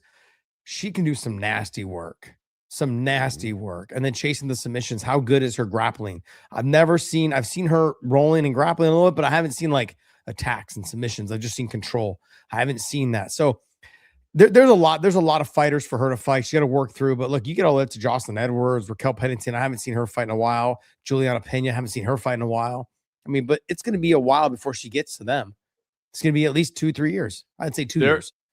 There are, I was pulling it up. So I turned in my media rankings yesterday. As of right now, again, they can always sign people, but as of right now, there are 25 women's bantamweights on the roster total. That's it. And they could sign people, and I think they'll probably have to be honest with you. I think they'll probably have to bring some people in, a la Gable Stevenson or whatever. Like, let's bring in some other heavyweights into the scene to fight. But it will not take her long to, as you said, there's only 10 fighters on the roster right now, not in the top 15. Can I ask you a question? Do they get rid of the 135 after Kayla Harrison and Juliana Pena are gone? Not as long as they got Bellamere. Can she make 125? She's thick. It would be tough. I can tell you yesterday, she did not look happy at the at the weigh-ins. You know what I mean? Like I just said, she made it. She made it, but there weren't a whole lot of smiles, as I was saying. You know, the Dana White's Contender Series weigh-ins. It's not like the UFC weigh-ins. They're actually at the Palace Station, in just like a lobby area. Palace Station. Good old Palace Station. So literally and there's only a handful of media there, but like the fighters are right there. So normally, you know, like a UFC weigh-ins, even if it's at the Apex, like everybody's backstage, so you're not seeing it. At the Contender Series weigh-ins, they're literally just like right there, so you can see like who's not exactly happy right now. And I can say it didn't look like the easiest weight cut for her. She made it though, so maybe it was fine, and maybe she was just reserving her energy, and she was just being calm. She didn't look happy, so you know, could she make 25? Maybe, but I think it would be like lifestyle changes, to be honest with you. Yeah, look, she got a lot of pressure carrying that name as well. You know, the Mir name, Frank Mir being the former UFC heavyweight champ, and then also too just being one of the kind of the icons of the sport, right? I mean, he was one of the guys that kind of took the heavyweights from being like the fat heavyweights to like looking athletic. Bro, the Lesnar rivalry was spectacular. I mean, you know, obviously the arm breaks and for those that go way back in the day, the Tim Sylvia arm bar, of course, was obviously an iconic moment in history where he swears he wasn't. And you know, I mean, that was amazing. And I get what you're saying, you know, like not being critical, but saying that maybe he could have been, you know, again, and don't take away the motorcycle accident. I mean, that was absolutely devastating his career. But yeah, Frank Mir, man, I'm, you know, what he accomplished is incredible, and this is cool to see his daughter now. Absolutely. I'm excited to watch her fight. We will have to talk about maybe doing some shows on Wednesdays while the Dana White Contender Series is coming through. Yeah. Let's have you wrap up the CFFC stuff, you know, and then you know, go from there. And hopefully I'll be doing some shows with you. Are we doing shows? What are we doing? We might be. You know, are you still good for a late second call up? You're still good, right? I am. Okay. I am. All right. We'll have that cleared up ASAP. You gotta let me know. We're waiting on a phone call from somebody. I'm working on a booking, man. I gotta book you, buddy. Come on, you gotta book me. You gotta book you. I can't wait to sit side by side with you. Okay, look, let's talk. A bunch of people are in the comments. They want to know what our thoughts are on the Yair Rodriguez pulling out again. Big Angelo's like, cut him. Just no remorse. Just cut him. One fight a year. Anytime he's matched up against someone he doesn't want to fight, or he thinks that he may not be able to get past or whatever it is, it just seems that way. I mean, they cut him the first time. He didn't want to fight Zabit. And then eventually they bring him back. And then, you know, he fights for the title, gets, you know, Volk just runs through him. He just hasn't been active enough for people to care about him. And now we've kept him in the rankings all these years. I don't know. Well, I agree. I mean, look, cut him is a little bit tough. I mean, I always hate to try to take away somebody's livelihood. You know, I'm just not a big fan of that. But I understand. And that is, I will be honest with you, I think that's one thing, the meta rankings, that I really, really do like about the meta rankings. It's I think the term they used it when they rolled it out was called velocity, I believe. It's just that, you know, as time wears off, you know, like the value of your victories means less and less and less. Yeah. So through inactivity, you should automatically drop. Whereas, you know, in the media rankings, you know, for me, I believe the same. Like through inactivity, your rankings should drop as well. But I don't know how everybody else votes because they don't have to defend what they vote. So, you know, should he absolutely be sliding down the rankings and potentially out of the rankings? Yeah, absolutely. And should maybe he not necessarily get those elite level matchups? It's frustrating because I do feel like Yair Rodriguez is such a huge case of what might have been. You know what I mean? And whether it's the physicality, you know, whether it's his body failing him, whether it's the mentality of him just not really wanting to be there. I don't necessarily know all the stories and the truth behind the scenes, but I do feel like Yair Rodriguez is a very big case of what might have been, because when he is on, that dude is so fun to watch and he is spectacular. But I do agree, through inactivity, you shouldn't be sitting on rankings. And so that is one thing I do like about you know, what the meta rankings are supposed to address. Quinlan Salkid has fought 5 times since Yair fought last. Jesus. Wow. 5 times. The whole, like, and I get it, man. The whole, like, oh, just cut him thing, though. Like, I don't know, man. I don't like any, I'm just not, and maybe it is, you know, we're talking about work ethic, and maybe it's because I supported myself since I was 16 years old, but the thought of, like, hey, somebody can just come in and take your job away from you. Like I'm never a fan of that. He's a contract laborer and he can show up when he wants to show up. But I do agree that you don't necessarily just get to sit on the ranking that you want to sit on if you're not defending it. I've always felt like if you haven't fought within a year, then you need to be taken out of the rankings. Yeah. And you have to get a win against somebody in the rankings to get back in. There's no reason to keep you hanging up, holding up a spot there for somebody who's young and up and coming that's willing to fight 5 times in a year. It's crazy. It's insane to me. Look, I was a huge fan of him when he first exploded on the scene. Then his win over BJ, I was like, damn, this kid's good. This kid's good. And then the whole Zabit thing kind of rubbed me wrong. I'm like, you're literally just fight, man. Right. You're not going to, all the guys are not going to be easy fights. You can't make it look easy against everyone. You took the BJ fight. BJ was on his last leg. Like he was older and just going through some stuff. And the fight was stylistically, you were just a young stud, and then of course you took the fight, but then you move on to other guys that are young and talented just as you are. And he seems to find a way to pull out. He's supposed to fight Jean Silva as the main event at Noche. And now you pulled out. And Arnold Allen came out publicly and said that we were scheduled to fight in December, but he pulled out of that too. So it's like all these guys, he doesn't want to fight anyone unless it's like the number one guy or the champ. That's not how this works. You got to stay active and busy fighting the best guys. I don't understand it. I can't wrap my head around it. Chris Cyborg, did you watch her retirement fight? I did. Marred by a huge weight miss, right? You know what I mean? Which is a damn shame. That's another one. Do you cut her? Like, I know you don't have many of them, but do you cut her? Like, you can't go back to the UFC. You missed weight there too, and now you come here and you miss it by 7 pounds. That's bad, man. Like you didn't even try. I just said I don't like cutting. I don't like taking people's, but once you sign the contract and you do agree to show up, 7 pounds is awfully disrespectful. It's awfully disrespectful. So again, it's rough. So okay, so I just want to preface it by saying that anytime somebody misses weight by that much. Now, again, once you as the opponent say I'm okay with it, then you're okay with it. You can't use it as an excuse. So I will say that the dominant Chris Cyborg was not there, right? Like it did seem like a Chris Cyborg that is nearing retirement, and look, I mean, deservedly so. She's 41 years old at this point, and she's been at the top of the game forever. So was this a performance that I'll go back and watch, and I'll make sure that's on the Cyborg highlight reel? Absolutely not. But man, to minimize, to use that as an evaluation of where she stands, like Cyborg is, 1A, 1B GOAT of all time. You know what I mean? It's like it's really interesting when you start debating, to me, the women's GOAT, right? Because to me, usually the discussion comes down to Amanda Nunes and Chris Cyborg. And then, of course, they met in their prime, and what happened? Amanda Nunes knocked her out. So you go, well, it has to be Amanda Nunes. But, I mean, look at the longevity of Chris Cyborg. Like, look at how much more dominant her career was and how much she accomplished. So I get either argument. If you want to say either way, it's always a very challenging one for me because, if you're arguing two people and they had a head-to-head result, then you should go with the head-to-head result, right? But man, when you look at the career accomplishments of Chris Cyborg, it's pretty damn unmatched. Yeah, what's hard is that she turned around and lost to Juliana Pena the way that she lost.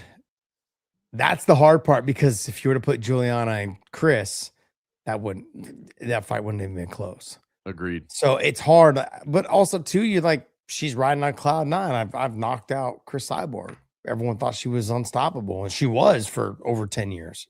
Yep. So, it's very tough. And then obviously a lot of people will criticize Chris because she's tested hot, and, you add that in. I'm like, you guys better have that same energy when you talk about John Jones then. It's true. Can't pick it. You got to pick. If that's your stance, it's got to be your stance, right? It can't be your stance for one person, not your other. Because I do personally. I mean, look, you and I have lived through some eras of this sport, some with different testing levels than others. You know what I mean? There was the Wild West. There was Japan. There was the TRT era. You know what I mean? There's so many things. So I guess for me, it gets kind of convoluted of just like, dude, I don't know, man. This shit's been around forever. It is what it is. But yeah, you gotta take one. Now, look, if Amanda Nunes comes back, and let's say Amanda Nunes comes back and flatlines Kayla Harrison, Like, whoo, that's big, Yeah, right? That starts yeah. putting a big pendulum swing back in her favor. It does, 100%. I don't think that's going to happen, though. I don't either. I don't either. I like Kayla in that fight, to be honest with you. Chris may ride off into the sunset and be retired. I'm not sure. I don't think. I think this was announced as her retirement fight. Right. But then since then, PFL has been overtaken by MVP, and I think she smells some dollars. And she's like, let me see what I can make here. Let me see what they're willing to offer me. Let me see. Especially in boxing. Especially in boxing, right? She's been trying to get the Clarissa Shields fight forever. Yep. And the quote, the deep throat, the quote, sorry, quote. The what? The what? She has been ducking her. She will not fight her. If I am Clarissa Shields, if I saw the work that she did the other night, I'm like, sign it up. Yeah. Because she didn't look herself. And that could be age. That can just be, I don't know, just maybe Caitlin Vieira just threw something at her that she just wasn't expecting. But if I'm Clarissa Shields, I'm like, okay, I'll take that fight. But Clarissa's also bigger than her. Clarissa's big. Yeah. Yeah. She's big. Easy, John. Easy, John. Hey, I didn't say what you just said, bro. She's thick. She's thick with 4 C's, buddy. Yeah, she's strong. Thick with 4 C's. She's strong. Yeah. You know what I'm saying? She's well built is what I'm trying to say. I don't know. But no, I'd love to see it. But you are right. And you know what? Good for her. I mean, look, she's dedicated her entire life to combat sports. And if she can get, a big check on the back end, especially in boxing, because everybody will tell you, right? I mean, as great as she is at mixed martial arts, it's just the training that it takes. I mean, everybody that's made the transition over to boxing, over to BKFC, BKB, whatever, maybe they'll tell you it's not really about the fight itself. It's just the fact that I don't have to do all the grappling rounds, right? Like, it's all I have to do. It's just cardio and boxing rounds. It's a big difference. That's true, man. That's true. Hey, we're going to talk a little bit more about retirement. You've got Volk and Movsar Evloev, both of them saying if I lose this fight, then I'm going to probably retire. So we're going to lose one of them no matter what. Why would Movsar hang it up if he doesn't win the fight? That's the one I don't get. Like, Volkanovski, hate to see him go, but we know, right? He's kind of nearing the end, and he's got nothing to prove. And it seems like he's doing well outside of it, right? Like, I don't know what kind of financial deals he gets for the things that he does, but he's a hell of a brand ambassador. He's a hell of a spokesman. Is I find his social media content great. The stuff he creates, the cooking stuff is awesome. Like, everything he does. Like, I can't see anybody not wanting to be in business with Alexander Volkanovski, right? And so I can understand him saying, like, hey man, if I lose this, I'm not starting again. I'm not building my way back. Like, that's enough. But for Movsar, if you put in all this work and you come up short against perhaps the greatest of all time in the division, and like, you're done, I don't know. Is that maybe just a motivational tactic to himself? Is it maybe a promotional tactic of? I mean, look, I can understand that he probably feels like it was an absolute pain in the ass for him to get to this. Like, why did it take me so long? Why do other people get the fast road? So maybe that's it. It's just like, I can't do this anymore. But that just seems a little premature to me. What is he, 29, 28? Yeah. I mean, he's young. I'll be honest. I was a little bit surprised to see that. I'm interested in seeing, like, when people start saying I'm done, I think it's a level of frustration. Okay, he is 32, but still, that doesn't change it much. That's true. No. He's not 42. Because he's not making a ton of money. No. Like, if you're going to compare his money to, like, other guys that are, because his style, the UFC does not reward his style. You don't think he's been able to stroll into the negotiating table and just be like, yo, 9 straight decisions, player. Show me that one. No. They're like, bro, this is what we're offering you. Take it. Before you end up like Mokaev. Fighting for 1,500 and 1,500 or 2,000 and 2,000 in places. I look, it's the world we live in. And when people want to complain about fighters' pay, just remember, y'all don't watch Bellator, y'all don't watch PFL, and that's what the competition is. You have to build up competition if you want fighters to have negotiating power. Yep. Until then, just shut up and watch the UFC. Yeah, like, that's it. Like, you can't complain about fighters' purses if you decide not to watch the sport of MMA. If you're just watching the UFC, that's the way it goes. I've exhausted myself on trying to talk about that. It is what it is. Like Angelo, he's like, I don't watch fucking anything else. UFC and that's it. UFC is the only thing I give a shit about. I'm like, all right, cool. I mean, I want success for Scott Coker, and I want success for MVP because it gives the fighters an opportunity to negotiate. And say, hey, like I could make potentially over here on Netflix, I can make this much money, and over here I can make this much money. So there was something that was brought up to me though that I thought was kind of funny was Jordan Burroughs. Just real quick, we'll touch on Jordan Burroughs and a couple other things, then we'll wrap it up. But Jordan Burroughs is like, he says, I'm interested in wrestling GSP. If you guys don't know who Jordan Burroughs is, Olympic gold medalist, multiple-time medalist Olympic gold medalist, and I think also a bronze medalist. Bronze? I think he's a bronze medalist also. But yeah, anyways, probably one of the best wrestlers ever out of the U.S. And he's like, I'm interested in wrestling GSP. I'm like, look, interesting. Star power, that would be amazing. Jordan Burroughs, by the way, yeah, you're right. Widely recognized, one of the greatest of all time. One-time Olympic gold medalist or two-time gold medalist? No, one-time Olympic gold medalist, but multiple-time world champion. Was he a bronze medalist also? I believe he was. Just got the one gold. Gotcha. If I recall, the one gold, but and maybe Dake beat him. Yeah, I think Dake beat him after that. And then Dake's a two-time bronze medalist. I tell you, it was funny. So after our Next Gen show this past week in Philadelphia, we all had Real American Freestyle pulled up because we're all fans too. And we were watching it. And we were watching Jordan Burroughs versus Sean Brady, and it kind of went down the way everybody's going to. But Christian Bobby was actually telling me, and I didn't know this, that Jordan Burroughs, I guess his freshman year of high school, like he lost in like the first round of district. So like, not only is he considered great, but he's not one of those guys that was just like, natural and dominated from like the very beginning. You know what I mean? Like, no, he had some, sacrifices and some losses along the way, but he's phenomenal. Yeah. I actually got to see him in person in 2017. The World Championships were here in Las Vegas, and USA Today asked me if I would mind going and covering the World Champions. Even though I didn't know much about wrestling, at least I'm here and I can, take some shots and whatever and report the results. And seeing that dude in person, like the speed, the level changes, the fame, it was unbelievable. But anyway, that would not be a cheap grappling match. I can tell you that. So GSP's manager then, right? Like how he operates. Sir, I can tell you that we may have approached George St. Pierre once or twice to get him to come grapple for CFFC.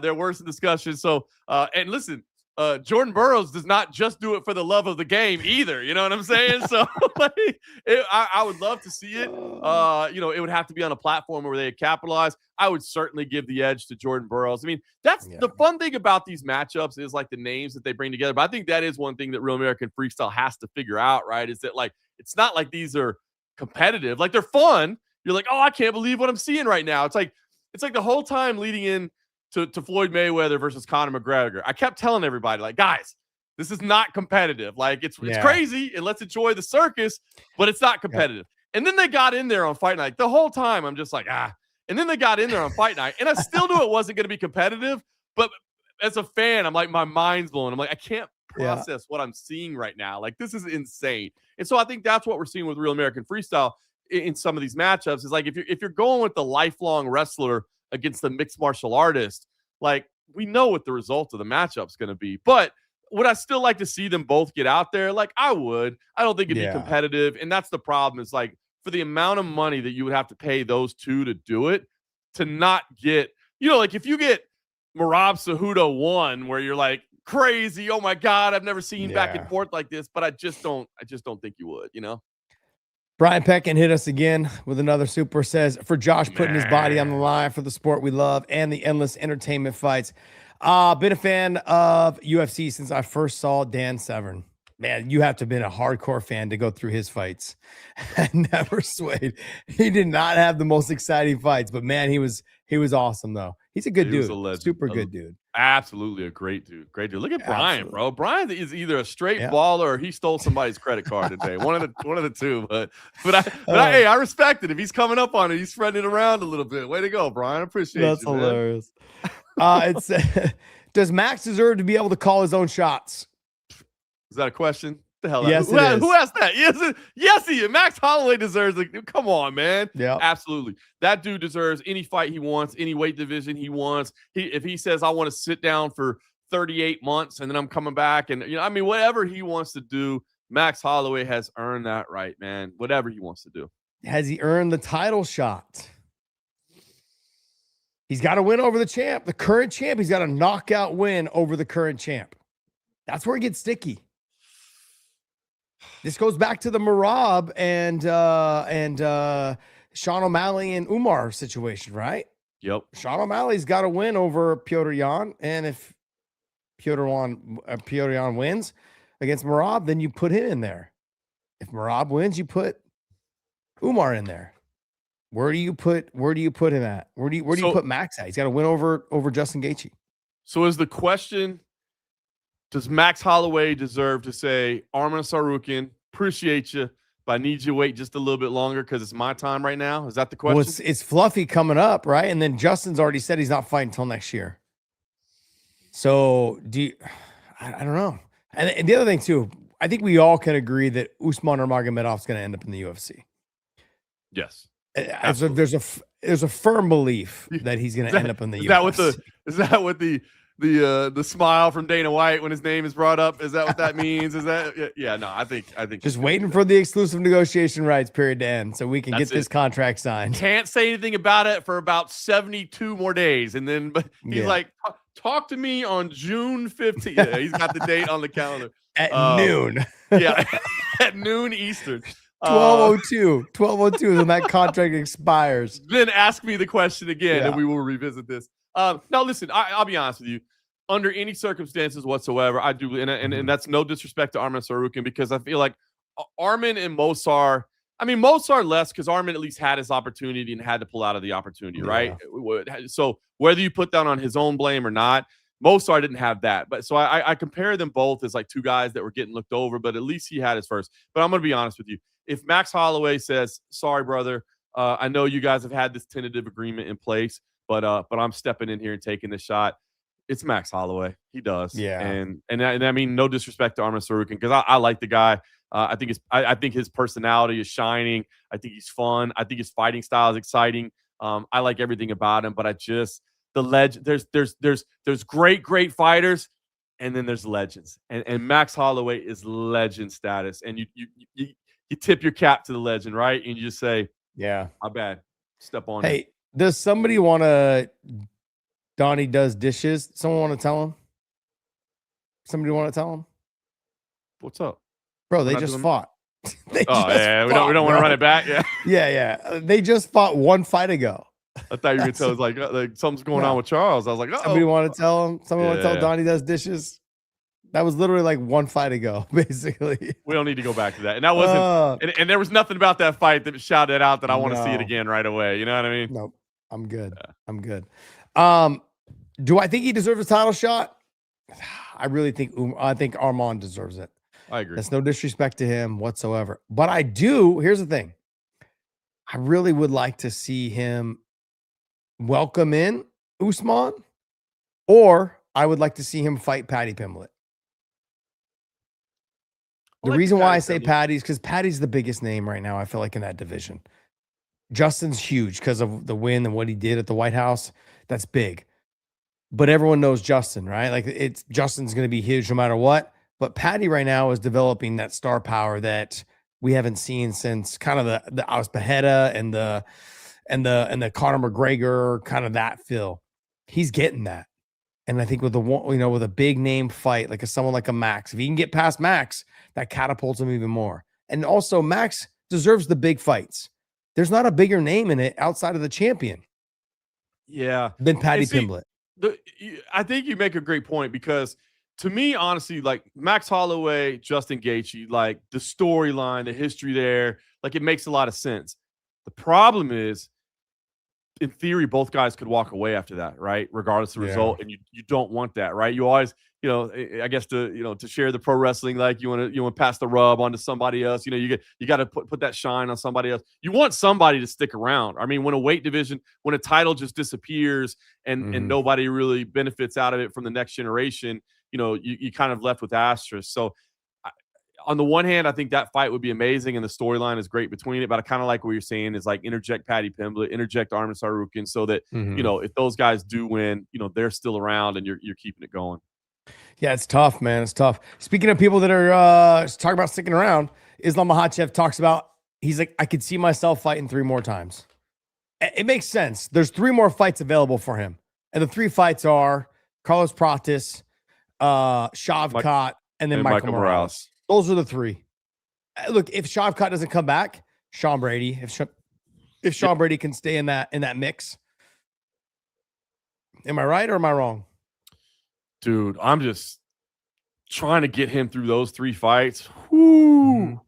Tough, man. But yeah, if dude, Shavkat doesn't come back, look, I can see a world where if he fights, say, Michael Morales next, or he fights Carlos Pratis next, and then he turns around, I could see a world where Yaroslav Amosov is in that mix within a year. Yeah. Because his next, Amosov talked about earlier, I got a fight lined up. I don't know who it is yet. They haven't announced it yet, but he said on his Instagram, he's like, a fight's lined up. Just got to sign the contract. He's like, and you should be getting fight news here soon. So I don't know who that is, but dude, it's there. I mean, again, there's a whole lot of going. I mean, especially after we saw how close the Gary fight was. But if he were to somehow win those 3 fights, I might. And bro, I've been John Jones' #1 GOAT for an awful long time. I haven't been able to budge. I've been on that island, and I'm like just pushing people off. I'm like, you're not getting me, bro. I'm right here. But if he wins those 3 fights, I might be like, where's my guy Islam at? Where's my guy Islam? Where's my guy Islam at? This is my dog right here. We've been boys since the beginning. Yeah, I've been telling y'all. This is my guy right here. I've been telling y'all. Y'all better recognize. This is my boy right here. Yeah. That's it, man. Shit, having you running around. That would be amazing. That would be an amazing run, man. Because those guys are huge, man. Those guys are big, dude. What are those? What are the white outfits that they wear, like in Dubai and Abu Dhabi? What are they called? Oh, I don't know. Man, I'm not sure. Are you gonna sport one of those on? I can see you wearing one of those after if Islam beats his next 3 guys and you watch you walking around. Brother, I'm gonna tell you something. So when we were in Fight Island in Abu Dhabi, right? They had one night where it was like a traditional dinner. All the media and everything, they had like a nice traditional dinner. And they gave us all those outfits. And I'm gonna be honest with you. I put it on and I was like, nah. It felt like cultural appropriation or something. So I was like, I'm not. So I went to dinner. I went to dinner in the uniform, bro. The black t-shirt, the khaki shorts. Like I was the collared shirt. Yeah, I had it on. I had it on, and I looked in the mirror. And I said, I'm not leaving this hotel room dressed like that. Like, bro, this is not John Morgan style right here. I gotta be honest, man. The ball's swinging freely. I would have been okay with it, brother. I mean, you're not supposed to wear underwear with that shit. I can't imagine, bro. Balls fucking swinging, dick swinging. You good to go. Freedom, baby. I love it. Baby, got the fucking hammer swinging down there. Just whoop, whoop, whoop. Feeling good. It gets hot over there too, man. When I was in Riyadh, it was hot. You gotta lift it a little bit, get a little breeze, air things out. I mean, shit. They're practical. There's a lot of reasons, but I was like, nope. John Morgan is not going to dinner like this. Not happening. Yo, I got a lot of respect for Dre, Dr. Dre. He's like, yo, I wear the same shit. My closet is black jeans, white shirt, and white Air Force Ones. Yep. That's what my closet looks like. I don't go out and change. He goes, occasionally I'll wear something different for a special event. That's it. Every day you'll see me in black jeans, white shirt, and he goes, and some white Air Force Ones. Yep. I'm like, it makes shopping so easy. When you know what you look good in, just keep wearing that. I got to be honest. I wear a ton of black. I love it. It's 114 degrees yesterday here in Texas, and I'm out there working out in fucking black. Everyone's like, man, you're crazy. This is just, yeah. I mean, and think about them, right? Like, they're out there. It's hot there, but they wear those outfits. They don't have to worry about what style am I wearing today. I'm wearing the white one. That's what I'm wearing. Yeah, I want to wear the white one. Maybe it's a little bit thinner cloth, or maybe it's a little bit thicker cloth. Maybe it's, I don't know, maybe it's satin, maybe it's whatever. But regardless, they know what they're going to wear. They're going to wear that outfit. They don't have to stand out. I actually do enjoy it. Why do you think we started having kids go to school in uniforms? It takes the pressure off of them to figure out what they're going to wear, figure out what's going to look cool. It takes the pressure off the parents on having to buy all the new up and coming shit. I mean, I went to Catholic school until I was in 4th grade, and I had to wear these ugly green slacks and stuff with a white shirt. You know, I didn't mind the white collared shirt, but the ugly green slacks. And Still, but I understand it now as a parent. I get it. I understand. Mhm. You know, sent I my kid to agree. private school. Luckily for him, it was blue or khaki colored pants, blue pants or khaki colored pants with like a blue or white top. So collared shirt, of course. Of course. But yeah, I'm not mad at it. I think that wraps it up, man. Good times. that- Good time. yeah. I'm ready. Now I got a little bit of work to do, and then I'm hype about this Contender Series tonight. I'm hype. I'm telling you. Listen, we're going CFFC 3 for 3 tonight. Let's go. Galante, right. Humphrey, Mir. Let's go. Let's go. I'm looking forward to seeing Bellamir's fight because I hope Yeah. she does well. I hope she looks good. I hope she impresses. I don't think. Let me ask you this, because of who she is. Do you think if they see that she's a little too green, they say, "Hey, we're gonna have you fight again, like they did with Bo Nickel. We'll give you another Dana White Contender Series fight." Wouldn't be a bad thing. It wouldn't be a bad thing. She's not in a rush. She's still young. Is it different because she's a female though? Is it different because she's a female? They're not deep in the female division, and That's the to be problem. honest, yeah. So like we kind of need to take her, get some more eyeballs on our actual like fight night series and all that stuff. She'll Yep. obviously fight in Vegas probably all the time. Yep. Frank always fought in Vegas because he was such a big draw there. Everyone knew him. Mhm. So being from that area. So I mean, it would be smart if they probably just rolled her right into the cycle of it. Yeah. No, I agree. I would, look, I think she's going to move up quickly. Again, we mentioned it. It's just not deep. But to bring her back wouldn't be the worst thing. If for whatever reason, let's say it's a ho-hum decision, she gets it done, you know what I mean? To just say, a lot of high hopes. Maybe this was a little too much for her tonight. All the pressure. We put her in the main event, the expectations, et cetera, et cetera. We know we've been building to, let's bring her back one more time. I wouldn't hate that. But if she makes a statement, I think it's off to the races. I don't think it takes long. The UFC did an NIL deal with her, correct? Mm-hmm. They did. That's wild. They did. That's wild. Yep. When she was going to college, she was the first collegiate athlete they did an NIL deal with. That's awesome. Yeah. She's knew. such a good person, too. She wanted to fight right away. And Dana was like, well, we want you to go to college. Go take your time. Like, go get an education. Keep getting better. You know what I mean? Like, don't rush this. You don't have to rush it. Can I just say this? Dana's come a long way. Yeah. He's come a long way. He's great. Like, I don't know. When I got signed, it was cool. It was like cool to be, but during that middle time and that, it was weird. Now, like, I think he's just like, look, the way I've heard him talk about how people that work for the UFC, if you don't go to your kids' games, he'll be fucking pissed. Like, what are you talking about? As long as you get your fucking work done, I don't care what you do. I love go to that. your kids' games. Go do your thing. That's the way it should be. Yep. If you spend time with your kids, get your work done. If you want to show up at 5 a.m. in the morning and knock everything out so you have the afternoon, do that. Or if you want to go do this thing during the day and then you want to sign on at night and get your stuff done then, do that. Like, just get your stuff done. You know what your responsibilities are, but make sure you're with your family, man. That's a big thing. I'll tell you a story off air sometime. But I'll tell you a story off air. Got it. Yeah. All right, guys. Hey, we're going to wrap it up. And you guys all know how the podcast ends, man. You guys all know how it ends. I'm going to leave you with this. Saturday mornings used to mean coffee and sidelines. Now it's game time for all of us. We're running drills, chasing goals, and trying to keep up with each other. Soccer, lacrosse, doesn't matter. What matters is we're doing it together. But here's the thing I didn't expect.